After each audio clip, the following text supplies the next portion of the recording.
There's just so much. You're listening to a Mamamia podcast.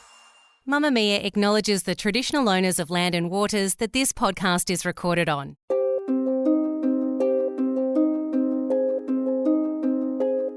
Debbie Malone is used to sceptics. She's been brushed aside and turned away and sworn at by people who say she's a liar, that she's making things up. You see, Debbie is a psychic. In fact, she says we all have psychic abilities. It's just some people are better at channeling them than others. Turns out, she's very good at it. For the past 30 years, she's been using her abilities to help police investigate murders and find missing people. Working on everything from the Ivan Milat backpacker killings, the disappearance of Bob Chappell, and the murder of 6-year-old Keisha Weippeart. She used to be a skeptic herself, but something changed in her late 20s, and suddenly she couldn't turn off the visions. Debbie has worked with some of the most highly respected police officers and departments in the country. She doesn't solve their cases for them. She sees herself as more of a puzzle piece, a psychic detective who helps them make sense of the clues, find murder scenes and burial sites, and most terrifyingly, provide context as to how and where someone died, often through the eyes of the killer themselves.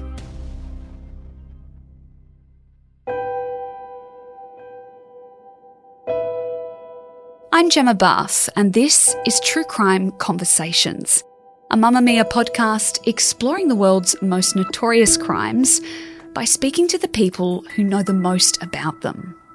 But this month, instead of deep diving into one criminal case each episode, we're looking behind the crime, talking with people who actually work behind the scenes. Today, you're going to find out how a psychic medium uses her skills to help police crack some of the most baffling and horrific crimes in Australia. And just before you hear our conversation, be aware this episode does contain graphic depictions of violent crimes, as well as child abuse. Debbie, have you always had psychic abilities? Yeah, I've had it since a child, but I really didn't embrace it. It used to terrify me. I had my first near-death experience at 3. 3? Yeah, I had bronchiolitis, and I always felt I was different even when I was little, but I used to see things in my room, and I remember when I was in the hospital, this beautiful white lady came to me and she was sort of floating around me, and now I realised she was my guardian angel. But, you know, when you're 3, you don't sort of realise. And then I sort of had other little bits and pieces as I got older. Does this stuff get carried down through generations? Is it something that your family, like your mother or your grandmother or something, had told you about or were looking out for you? Yeah, I understand, yes, now that it has come through my family. At the time I didn't realise. My nanny used to talk about there was going to be a hole in the sky if we used aerosols. And she made my mum throw out all of her sprays and Mr. Sheen and things, and she gave me the Johnson's Game ESP, but my mum wouldn't let me play with it. Well, she was right about that one. Yeah. You mentioned that you had your first near-death experience at 3. That wasn't your only near-death experience. No, I had another one at 13 when I had my appendix out. My heart stopped from the anaesthetic, and I've had a lot of illness through my life, and I've had to have a lot of operations and anaesthetics. So to date I've had now 7, and I've had quite a lot of OBEs, which are out-of-body experiences. 7. Do you think that has helped you to be able to channel these abilities? Yeah, I think it has enhanced it. I believe that we are all psychic though, and I think that some things, sometimes a trauma or a stress, or you might just have an awakening. So I think we can all tune into it, but some people might be better at it than others. How did a miscarriage change things for you in 1992? When I had the miscarriage, it was a time when the backpacker murders were a major thing on the news and the radio. So Ivan Milat? Yes, Ivan Milat. And that's when it all really started. I just used to see visions every night, every day after watching the news or hearing the radio. At first, so I just thought I was just watching too much television, so I didn't put it down to anything, but then it developed that I was starting to see it before it was actually on the television. Can you describe some of those visions? Yeah, I would see it through the murderer's eyes, so I didn't know who he was at that stage, but I would see him taking the 2 English backpackers. So I saw him behind them, I saw him with a gun. Then I would become the girls and I would feel terrified and I'd be wanting to run away. I just see glimpses in the beginning. I didn't see it like I do now, and I wouldn't be awake when I would see it. It would be more through trying to meditate or through a dream state. So you could see their faces, see the hair colour, see what they look like? Yes, I could. And then I started to see other victims before they were put together in the media. That was getting really freaky. What did you do with that information? Did you go to police? I did. I grew up in publishing myself. I was a graphic designer and a typesetter. So I was working for Fairfax community newspapers at the time and kept telling one of the journalists there what I was seeing. So he did a story about me and he called me Julia, and he asked me to pick what demographic in the newspapers that I wanted it to go to. So he had about 36 newspapers and I picked the MacArthur Advertiser. And that was where Ivan Milat lived at the time. Did you know that? You did that on purpose? I just had a feeling. They gave me a map and said, where do you think he comes from? And I said, it just jumped off the map. And I said, it's over in this area, so let's focus there. Wow. And what happened? After that, his girlfriend, Sherlinda Hughes, made contact with the newspaper and she wanted to meet up with me. I didn't ever meet up with her in person, but I did have quite a number of phone calls with her. What was she trying to get from you? Well, she thought Ivan was innocent and she wanted my help to actually get him off, which was very freaky. Which is the opposite of what you were seeing. Yes, the exact opposite. How does one even pick up a phone and call the police and tell them, I know what happened? I didn't do it, but I've seen it. Like, how do you have that conversation? That was the hardest part. I think in the beginning I had a girlfriend and one of her best friends was a police officer. So she spoke to me first. Then she put me in contact with her husband, who was also a police officer. Then they ended up putting me in contact with the backpacker unit. And I had to speak with one of the head officers on the case. And then he sort of gave me the grill as if to say, well, have you had any mental health issues? You know, what's your medical history? Are you a psychic? And I said, I don't know. I just sort of started. And then he asked me what information I was getting. And then after some time, they ended up assigning 2 detectives to me. And I would just record all of my visions. And they were all out of order at that stage. So he said, just write it down with the date, whatever you see, and then they would pick it up when I'd get enough information. Wow. So did it help them? Did it help them find him or convict him or anything like that? I think it was more clues and information that I gave to them. It's hard to say that psychics solve all the crimes because I think we're just a part of a puzzle. Yeah. And I think it's pretty arrogant when people just think that, or if a psychic thinks they're going to solve everything, because you don't get exact details. And in the beginning for me, it was quite like pieces of a jigsaw. And it was out of order. Now I get things and I can get things a lot more accurately. But, yeah, it is hard. And then the other thing is when you know too much, then they think that you're involved or that what's your alibi because they wonder, where you were on such and such a date. So I have had times where I've been accused to being involved and that, that I'd have to go to court. And prove your innocence? Yeah. Oh, my gosh. Does that make you not want to tell them if you've got that level of detail that you can give them? I've got some really great officers that I've worked with over the years now, and I think through my credibility that, I've sort of got through doing this work, I think it's okay now. But in the beginning it was terrifying. And I've had people come after me. They've broken into my office. They've threatened me at my book talks, they've waited for me in the car park. So I've had a lot of things. What kind of people? Well, people that are connected to the crimes. Yeah. Oh, wow. Yes. Okay. You mentioned that in the beginning you couldn't really, I guess, hone the skill as much. You're many, many years, decades down the track now. How have you managed to hone that skill? Well, initially I tried to turn it off. I tried everything. I went to a learning circle to learn to shut it down, but then it made it worse. So I just decided that you can't beat them, join them. So through practice, and initially there wasn't really classes back then. I remember going to a crystal shop and sort of trying to find a book on, to help me. And the lady took me at the back of the shop and she said, this is the occult section, it's we keep this hidden under the counter because, it's witchcraft, which it's not. But, it was a bit freaky. And through my own experience, and I learnt to do what's called psychometry.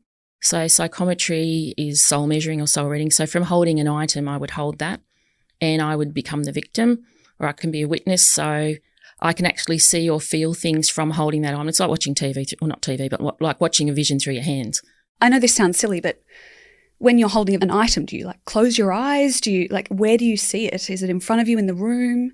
Yeah, it's all of those things. So when I hold it, I'll just shut my eyes for, a minute or two. Then I have a vision that'll come usually to the right-hand side of me. It's like watching TV. Sometimes it's like I pop into it. So I'm actually there.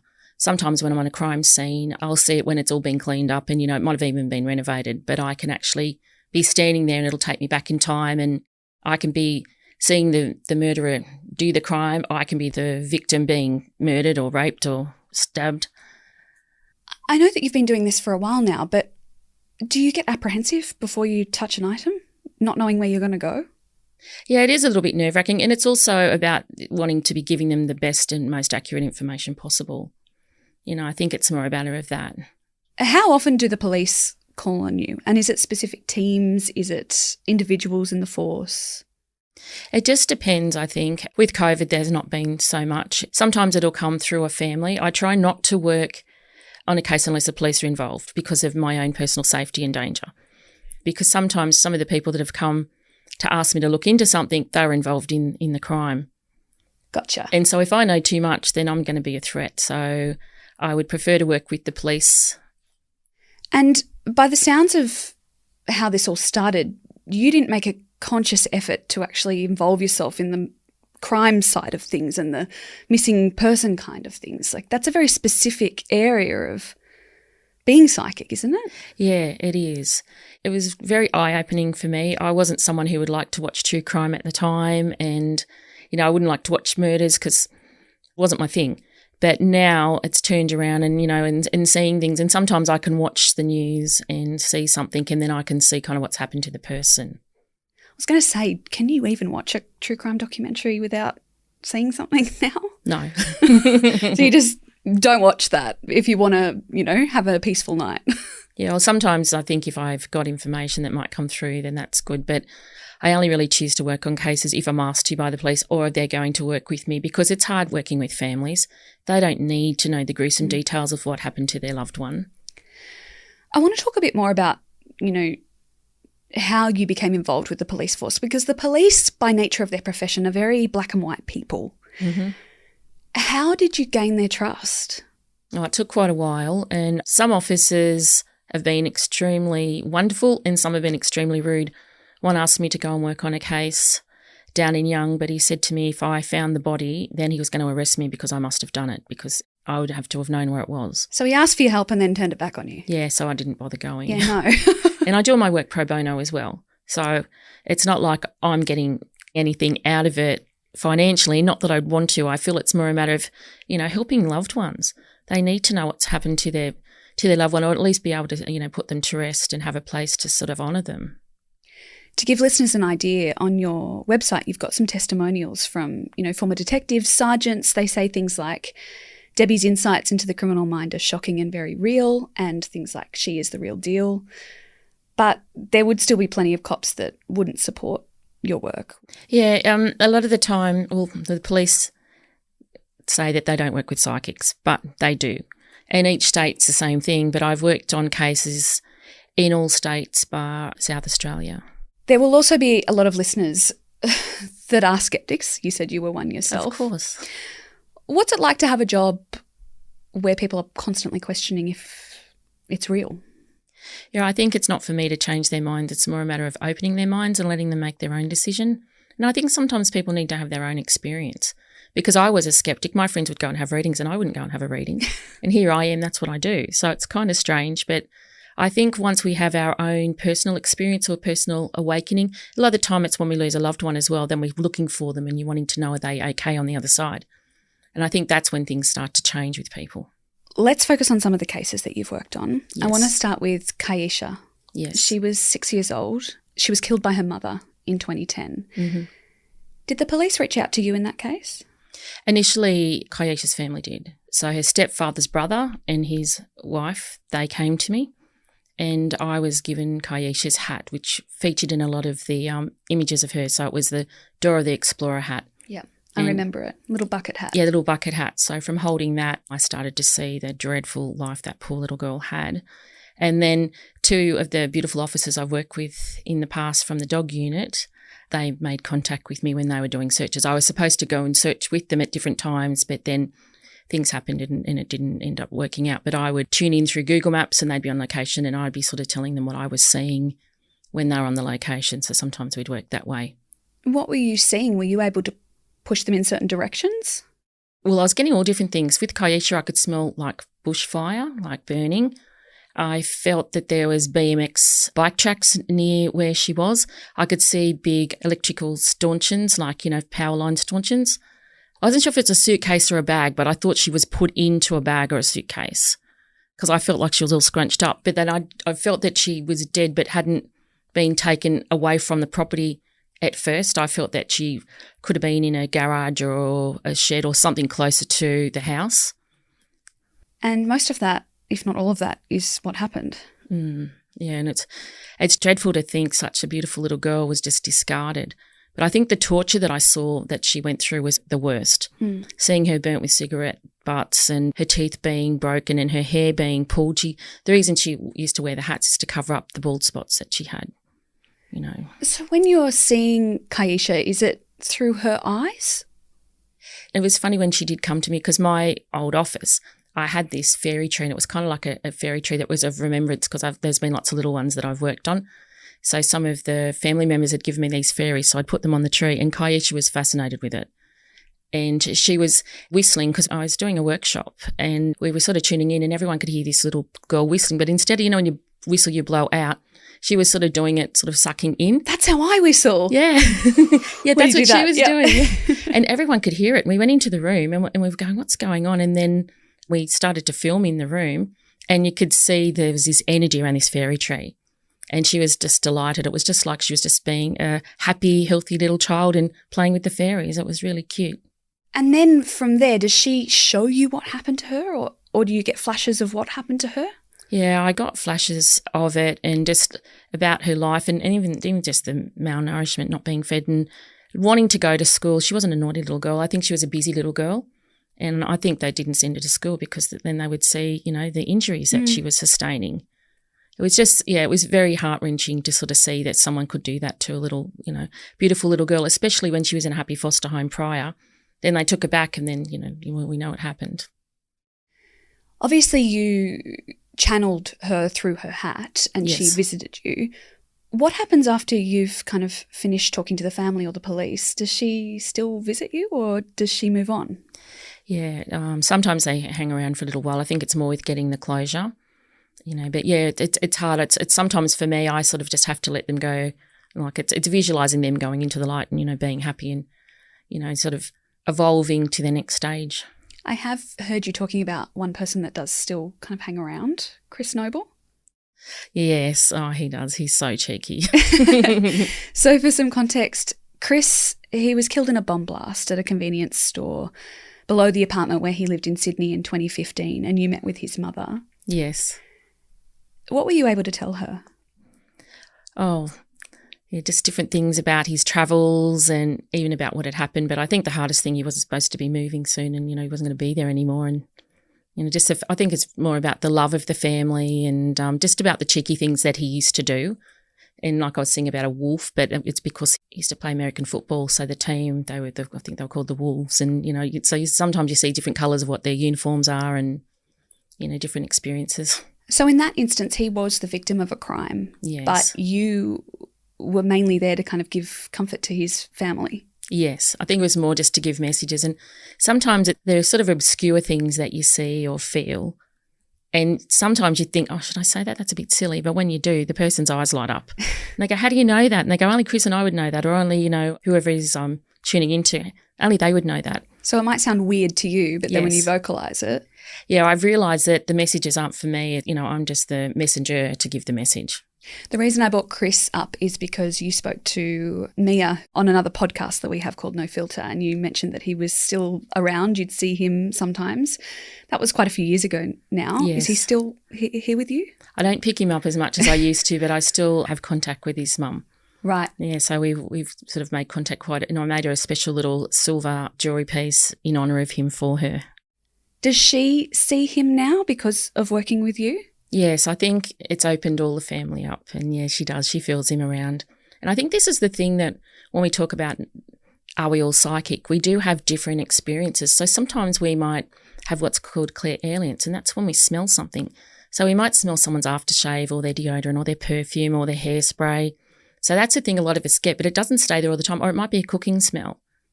That's really curious because my grandma, my Oma, she passed away a few years ago, and I buy a specific type of hair spray because it smells like her. Yes. Is it Cedal?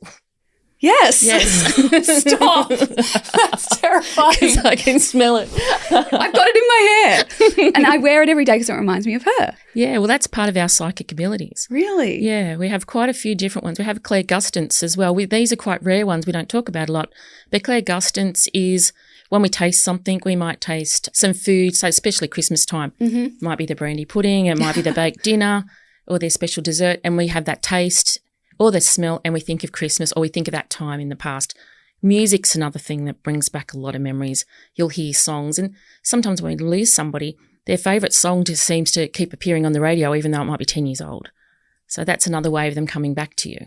So I guess this is making me realise, like, all those things that you kind of do because you think it's just a way to remember someone, there's something more to that. Definitely. That's them connecting with you. Yeah, right. Yeah, so their love never dies. That's the most important thing to remember. Oh, that's very comforting. Yeah. You're listening to True Crime Conversations with me, Gemma Bath. I'm speaking with psychic detective Debbie Malone.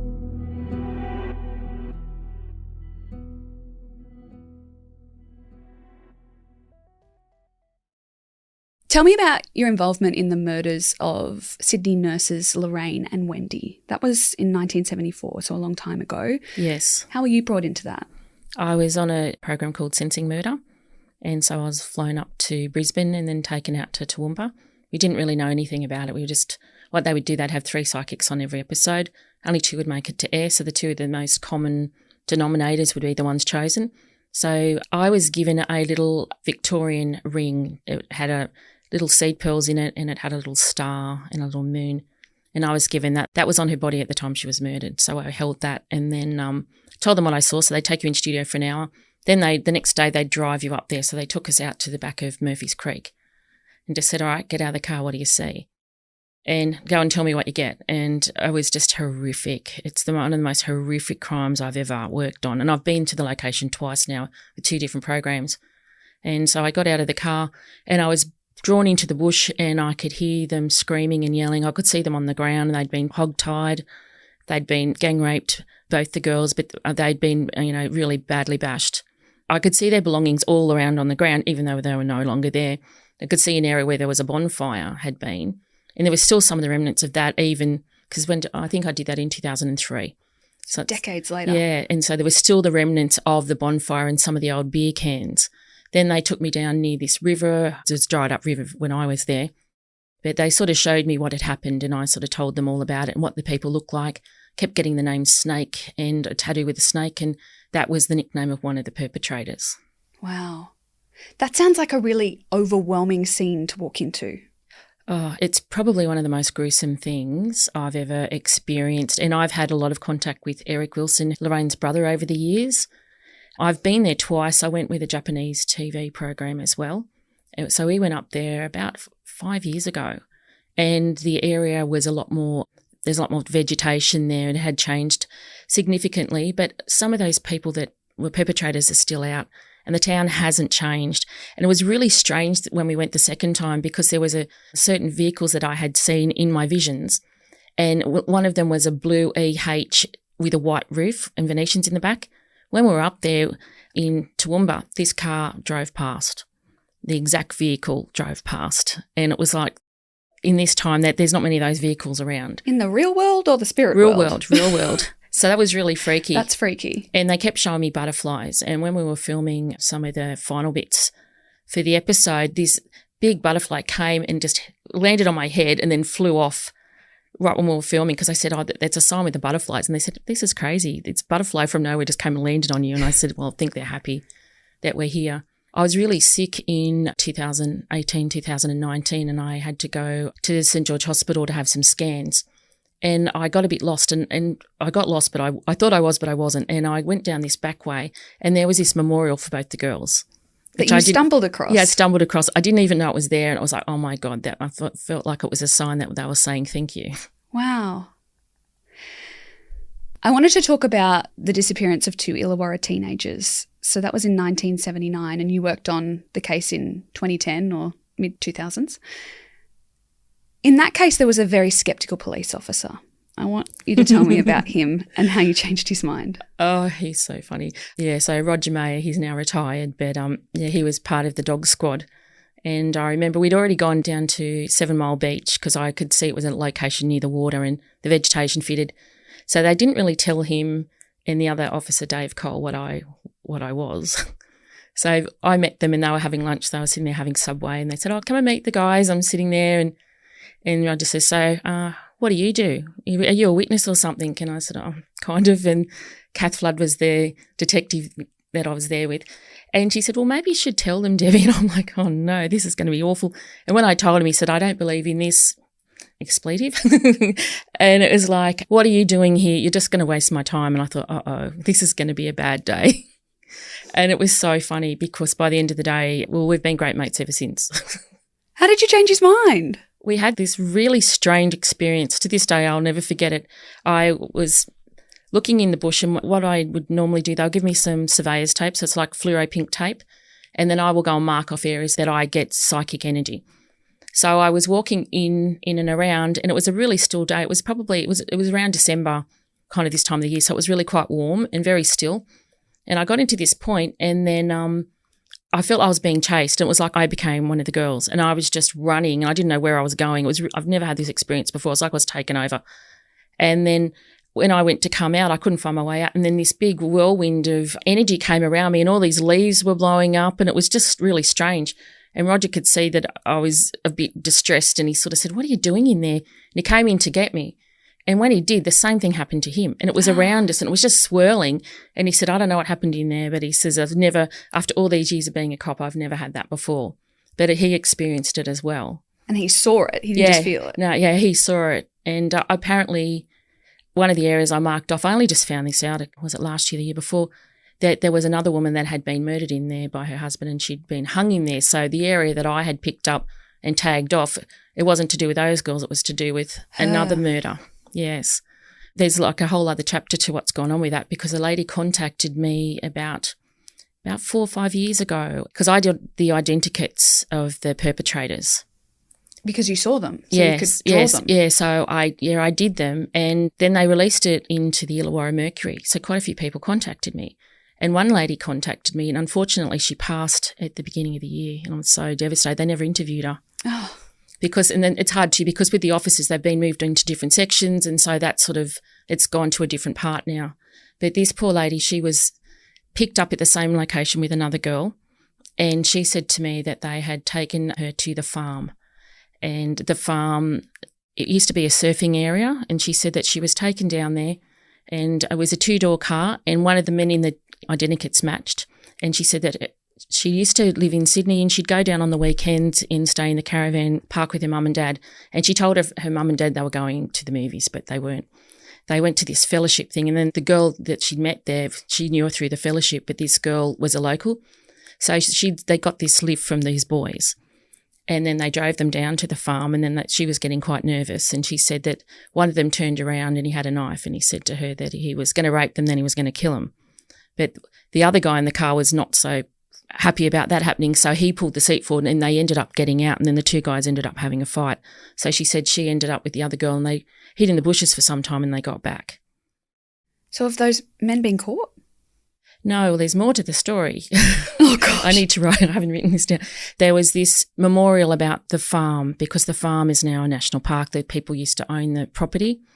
Anyway, there's a person who fits the whole identikit who was on Facebook who had then put this memory about, because it was a 40 years memory of the girls being murdered. Mm-hmm. And he said, I'll never forget what happened on the farm 40 years ago.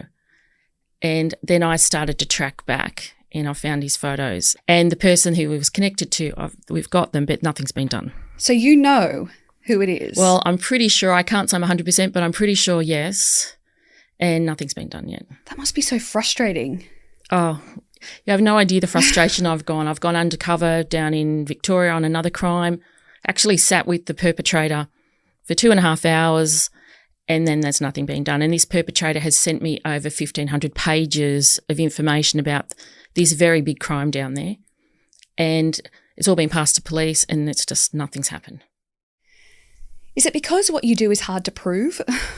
I think so, but I think if they just would investigate, and the person that I primarily worked with on the one in Victoria, he was the ex-head of the task force, but he's retired. So then he passed it on to other people, and then now they've just parked it. So that's the problem. And because he's not an officer anymore and he now lives overseas. Yeah, so this is the problem.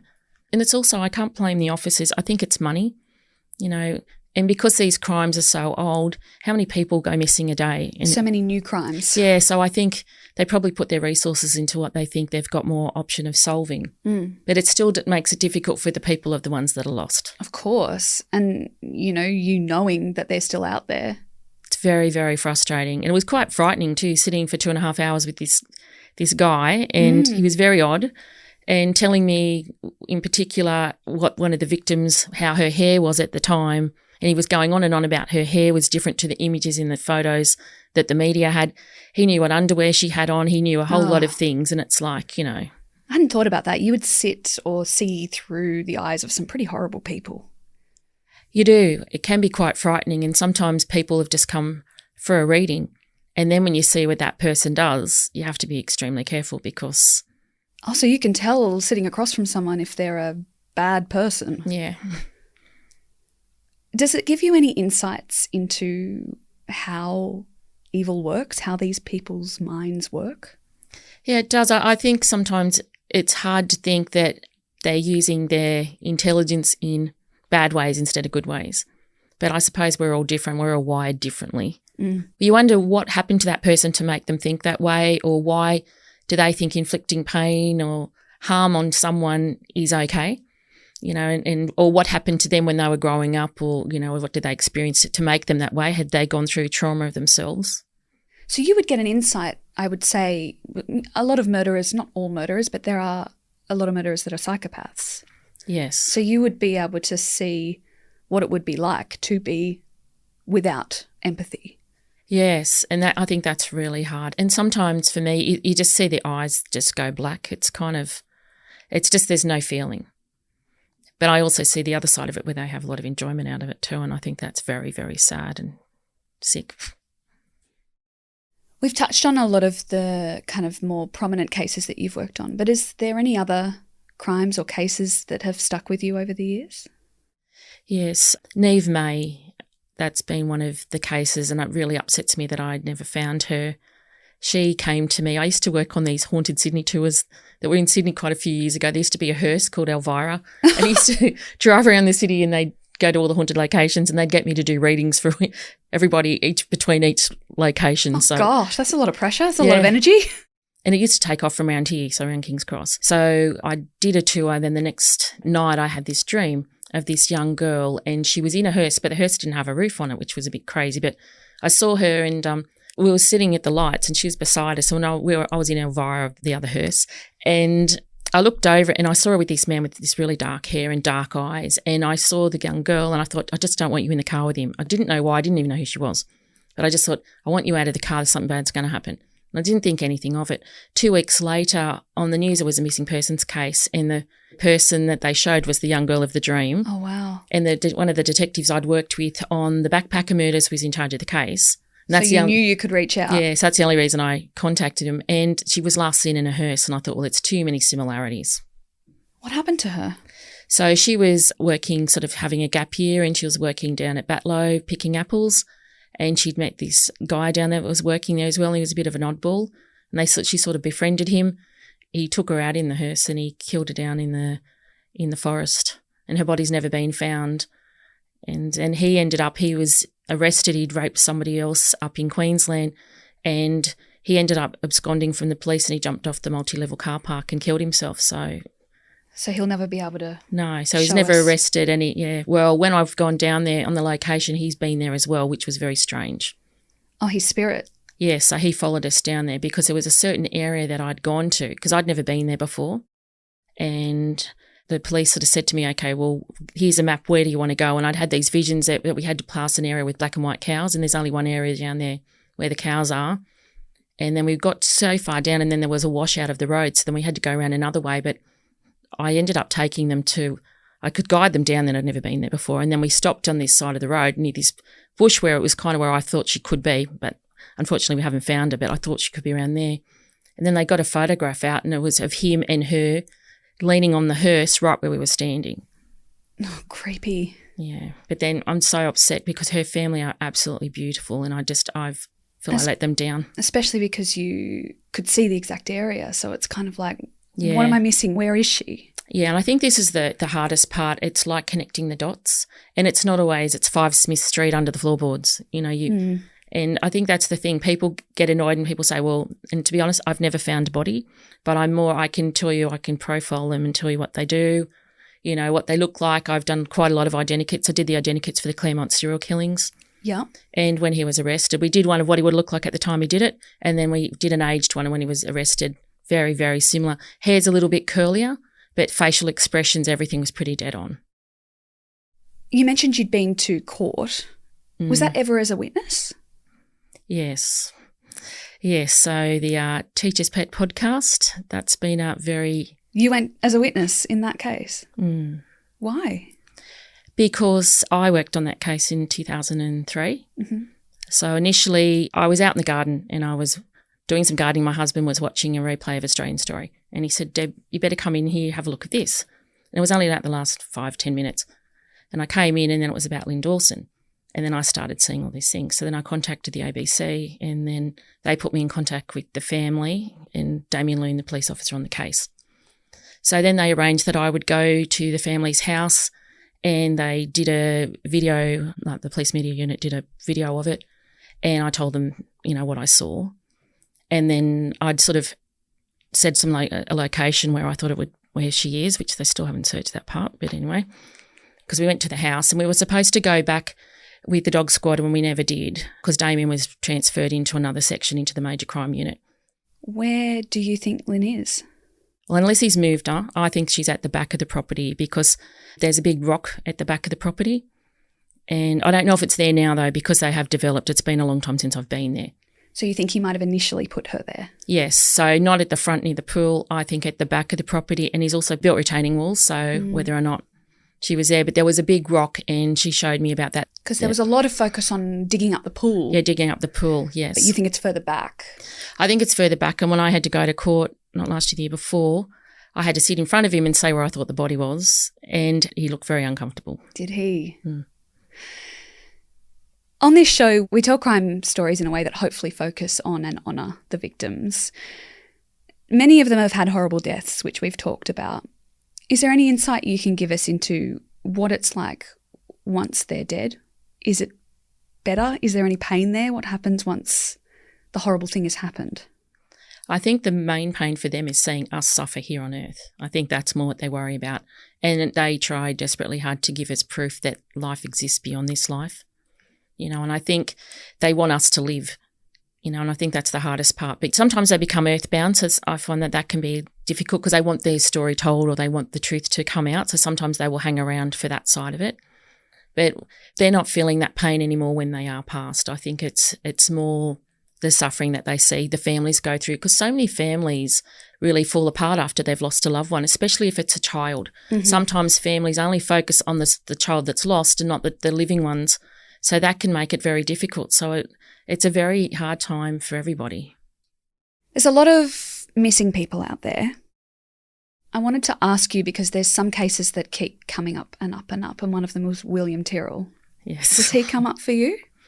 Yeah, he has. Initially I got a little bit of information about it, but I knew that the police officers on that case are not open to psychics, and unless they came to me, it was no point me putting energy into something that wasn't going to be listened to. Mm. And there's so many thousands and thousands of other missing people, so I try to put my energy into the ones where I feel I can make a difference. If they had reached out to me, yes, I would have assisted if they asked, but no, I wasn't asked. And I've got quite a lot of other cases that I still have. I've been assisting on some in Canada. Over there's been some in America. So I have ones all around the world. But I do it all remotely, so I'll be here and then I will be able to tune in because I can tune in through photographs as well. So, and then watching the photograph or looking at the photograph, it actually takes me in. It's like a doorway. And then I can actually see what happened to the person or what the perpetrators look like and all the events leading up to it. This is a lot to take on. Does it mentally, physically affect you doing this? I think physically, yes, it can. It can get quite tiring and draining. I don't see people in person anymore, which has probably been better for me in some ways because I used to suffer really badly with migraines. I don't get them as much now. But, yeah, it is emotionally draining because you've actually got to connect with that energy and I've got to lower my frequency or my energy to pick up on that sort of negativity. Then it's trying to get it away, clear it. Clear it. Especially when you're going to murder scenes and you're seeing it all around you, It's quite frightening. I mean, going out up at Murphy's Creek was horrific where the girls were murdered. But, walking around the streets, there might be an alleyway and I think I don't want to go up there, someone's died there. Or you're driving along and you feel that someone's been murdered in the bushes. And my husband probably thinks I'm a bit paranoid sometimes. He must know now, though. He'll be like, yeah. I know why we're not going down there. Yeah, well, I know too much. That's a problem. Can you turn it off? Yeah, I like to just put my headphones in and listen to some music or go and binge something on Netflix. I did have one day and I didn't pick up anything. It was really weird. I was really sick one day and I just lost everything. I couldn't hear anything, couldn't see anything, like psychically, not in real life. And it was so quiet and I thought, oh my gosh, it's gone. But then it came back a couple of days later. I don't know. One of our friends had died that day and I think he was sort of wanted the limelight because it was all about him. Did you miss it in those few days? I did because I thought it was just too quiet. I think I'm used to all the noise now. You're never lonely. No, that's why my first book's You're Never Alone, because I'm not. What do you want other people to understand about, do I call it the spirit world? What do you call it? Yeah, I call it the spirit world. Well, it's an alternative universe, really, and I think it coexists with us. They vibrate on a different frequency. So I suppose the best way to explain it's a bit like a radio station. Somebody's on one band and someone's on another. And for those listening who do have a missing or a murdered family member and they still don't have answers or there's unanswered questions, what do you say to them? Or can you help them or can they help themselves? Yeah, that's a hard one. I think it's paying attention to the subtle signs that you get from your loved ones. And I suppose just working with the police, my dream would be that we have a group in Australia that's sort of, of dedicated psychics that can work with law enforcement. There is a group in America called findme.org, and I was a member of that for a while. It's just I've been pretty busy, so I didn't get a chance to do it. You've got to be quite active in it. But they have retired law enforcement and they do crimes all over the world and they have a really high success rate. So they have psychics. They'll give people the coordinates and picture of the person, and then all the psychics tune in. They all put their information in and then it's collated and then they give it to law enforcement. So I want to do something like that here. That would be a dream. Do you think it's one of those things that we just need a few more years or decades under our belt? You know how, like, for instance, psychology back in the day used to be kind of poo-pooed. Do you think that this is similar? Like one day people will accept it more? I think so. And I think we are behind in Australia because in the States and in England and even in Europe, they use psychics all the time. I think it's just being open-minded. It's not thinking that the woo-woo or the psychic sort of stuff is going to solve it all. It's a matter of using it as a tool. Thanks to Debbie for joining us on today's episode. If you'd like to learn more about Debbie, you can find links for her books as well as her website in our show notes. True Crime Conversations is a Mamamia podcast hosted by me, Gemma Barth, with audio design by Madeline Joannou. The executive producer is Gia Moylan.